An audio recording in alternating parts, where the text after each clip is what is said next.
شاہ عبدالعزیز رحمۃ اللہ علیہ سے کسی نے کہا کہ آپ کا قرآن اتنا ثقیل نہیں ہے جتنا ہمارا انجیل ثقیل ہے. وہ پادری نے کہا کہ انجیل انجیل انجیل انجیل.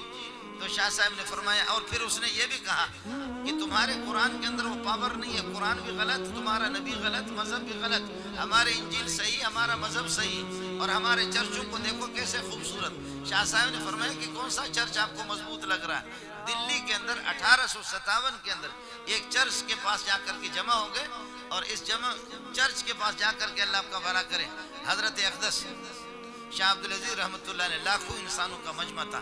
فرمایا یہ چرچ ہے, مضبوط ہے کہاں؟ کہا یہ مضبوط ہے کہاں؟ کہا اس کو دیکھ لینا. لو انزلنا هذا القرآن على جبل لرأيته خاشعا متصدعا من خشية الله. اشارہ کر دیا دھڑام سے چرچ کے سامنے والی جو دیوار تھی اور صحن کی جو دیوار تھی, دھڑام سے دیوار گر گئی.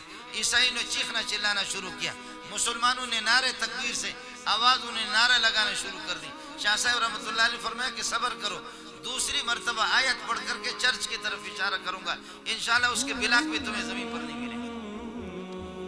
اس کے بعد پھر فرمایا کہ اب مسئلہ سمجھ میں آیا نہیں آیا, اب مسئلہ سمجھ میں آیا نہیں آیا. شاباش ہے ہماری مسجد کو, ہماری مولوی کو, ہمارے حافظ صاحب کو کہ جس نے سینے کے اندر قرآن کو اٹھایا ہوا. آپ کے چرچ کی طرف میں نے تو ایک آیت اشارہ کر کے پڑھی ہے, آدھی آیت, چرچ زمین بوس ہو گیا. لیکن ہماری مسجد میں ہزاروں قرآن پڑھے جاتے, پھر بھی مسجد اپنی جگہ پر برقرار ہے.